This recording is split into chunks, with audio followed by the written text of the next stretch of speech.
Hello, my name is Seiya. I am VP User Experience at Trustly Group. Today, I would like to share with you my personal journey of starting, building, and growing teams, and how I faced various challenges that came along the way. Over the past 30 years, I have worked for many companies, large and small, in various stages of growth. Living in 8 countries, working with team members in numerous locations distributed around the globe. As a design professional, I considered building and growing teams as design challenges and applied many of the design tools I picked up over the years. There's no formula to ensure success, but there are many sure ways to fail. One thing that became very clear to me at one point in my journey is that any growth requires changes, like changes in processes, mindsets, cultures, and personnel. So growth really means change management. Also, I realized that starting and growing a team is like starting and growing a business, and they go through a very similar growth path.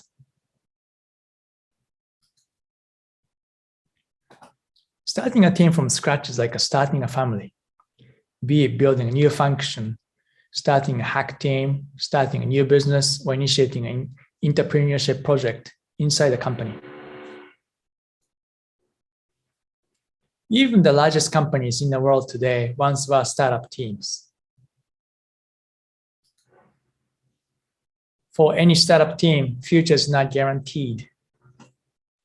Team needs to deliver results very quickly with low overhead.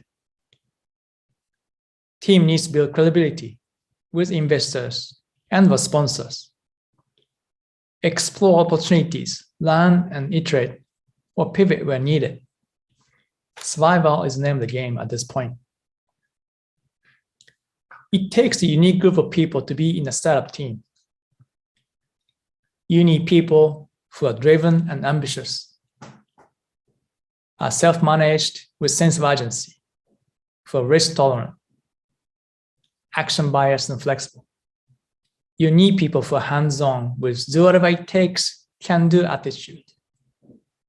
You need people who are fun to be with. You'll be spending a lot of time with these people, so you really need somebody that you can connect with. For any startup team, a failure in building a team successfully at this point often means the end of the journey. A dysfunctional team with demoralized team members can destroy the business. Wasted energy and resource can really lead to the end of the journey at this point. Even when you're successful building a team, you can still fail. For example, a successful in-house startup team can create conflicts and frictions with the existing team or with norms and processes. At any moment, you can be out of the game. I have been involved in numerous startup teams over the years and have built many teams from scratch myself. And I have learned a few things through my mistakes.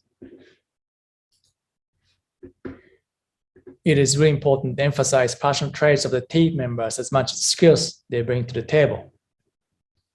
After all, you're building a family. The fit to the family is as important, if not more so. As a team leader, you need to be present and aware. You need to be involved. You need to be personally involved and know what's going on.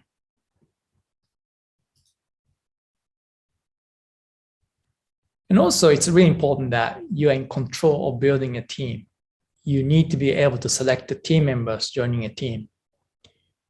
You cannot let others build a team for you. It's very difficult to manage a team chemistry if you don't have a control over the team you're building as a startup team leader.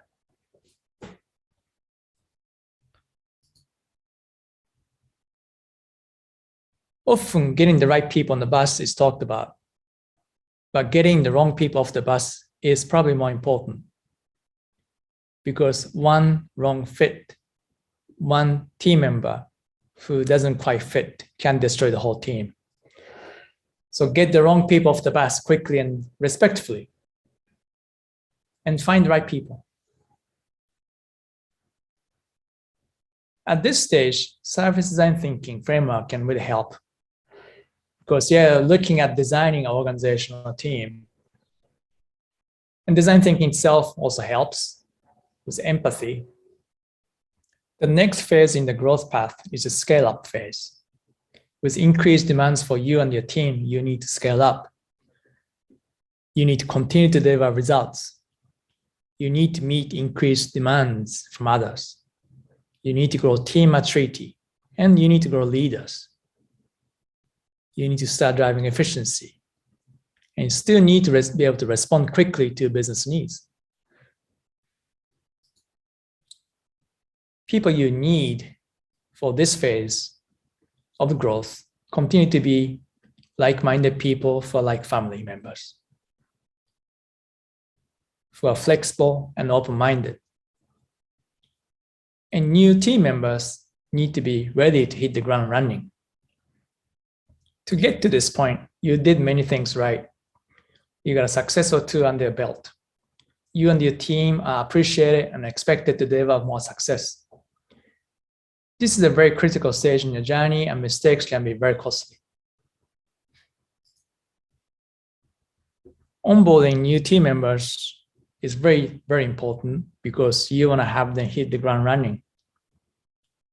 I have tried buddy system or shadowing so that you don't invest too much in training, but you help them get trained on the job. And this creates the team rapport by kind of forcing collaboration that may not happen otherwise. And you may want to start planning ahead for the next phase of the growth. You do that by consciously start building an inclusive culture so that you can continue to grow. And don't be complacent. With initial success, you may feel that you have done well and you can just continue to do the same thing. And pride in past success can kill your future success.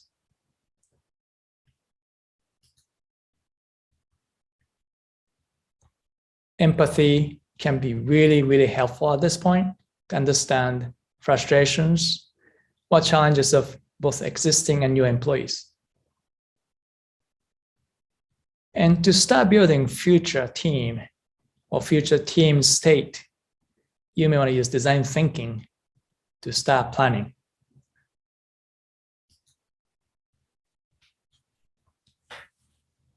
As your team continues to grow, simply doing more of what made you successful in the past will not be enough to continue delivering a success needed for the business. The business may face new competitors, enter new markets, or acquire a new company to continue to grow. Your team will need to respond to those changes very quickly.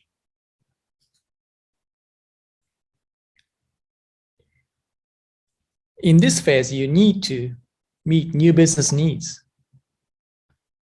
and build new capability to do so, and drive efficiency and grow organization, not just your team. As you bring new skills, new people, you need to embrace and leverage diverse workforce. You need to build a high-performing teams, not just family.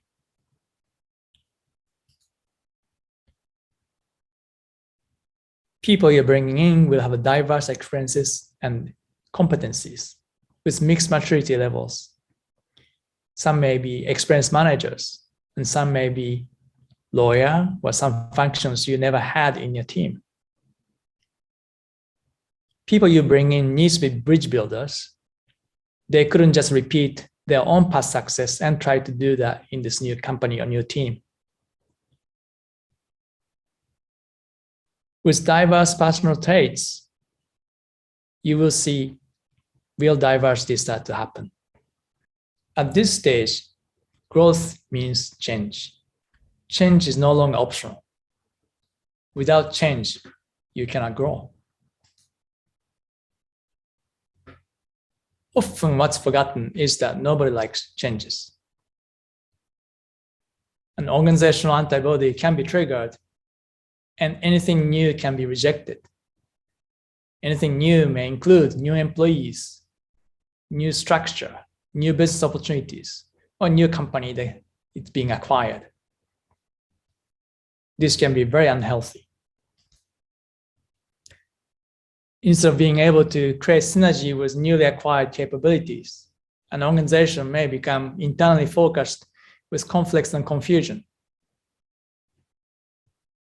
This can create a very toxic environment, but also business failures. It's like trying to perform acrobatic acts with team members you don't trust. Through startup and scale-up phase, you built and grew a family with like-minded people to deliver success. And you get to the point where to grow more, to grow further, you need to build a robust organization with diverse skills, personal traits, and needs. Keep building a family is no longer an option. And maybe the family you built in the past can get in the way of the change. This creates a huge conflict, very painful change conflict. How do you transition from startup and scale phase to the growth phase and eventually to be maturity phase? So how do you navigate this most challenging time in the growth phase? The team you built in the beginning can get in the way of the future success. New people you invest in may not want to stay around. The conflict between legacy team and new team members can lead to a disaster. So how do you deal with that? You can start preparing the team for future success by start bringing in different kind of people in the scale-up phase. Instead of continuing to build family-like team with like-minded people who thinks like you and act like you, you can start diversifying the team. You can bring in people with learning mindset who will accept changes and embrace changes, and people with strong team orientation who will embrace new employees in the future. People with humility that understand that past success doesn't guarantee the future success, and they will need to embrace changes. And you want to bring in more empathic and open-minded people so that your startup team will be able to embrace new people with new skills. There are a few things you can do to navigate through this most difficult part of the growth journey. If you can plan ahead and start building a diverse and resilient team to anticipate changes, the growth stage is much easier to manage. As you bring in new people, invest heavily in integrating them to the existing team. Just bringing new people and expect them to integrate with legacy team that may be fearing changes is not helpful. And removing fear is very important. Change is scary. Change brings fear. And legacy team may be fearful that they may lose their jobs. They may not be successful with this new phase of the organization. So removing fear is very important.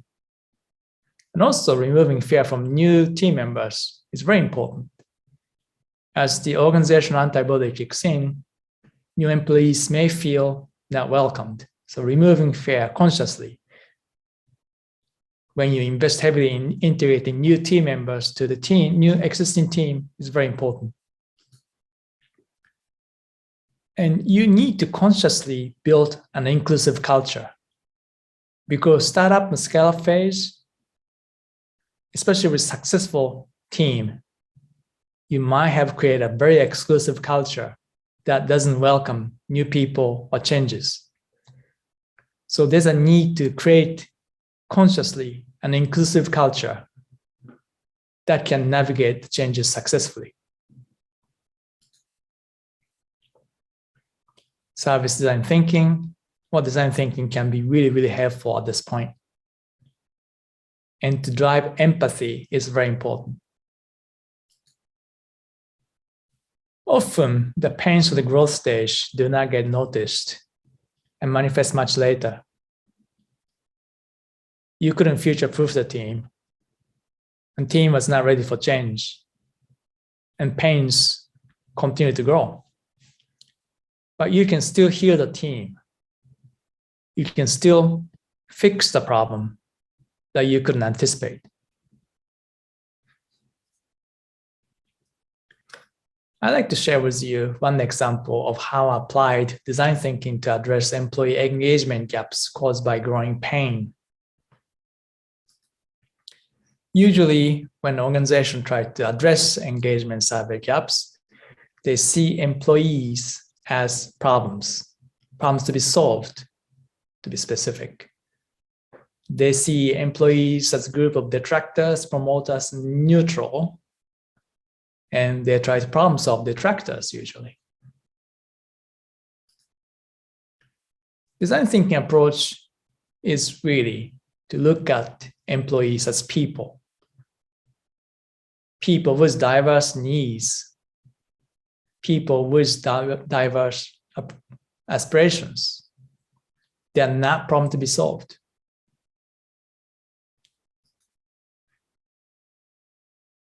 So we held a management workshop, a design thinking workshop. In this case, with over 100 senior managers of the company.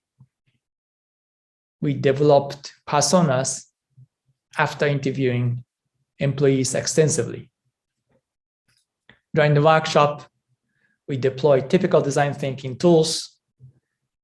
In this case, story, share, and capture exercise, where senior managers put themselves in the shoes of employees they manage. They went through needs ladder exercise to understand deeper needs of employees.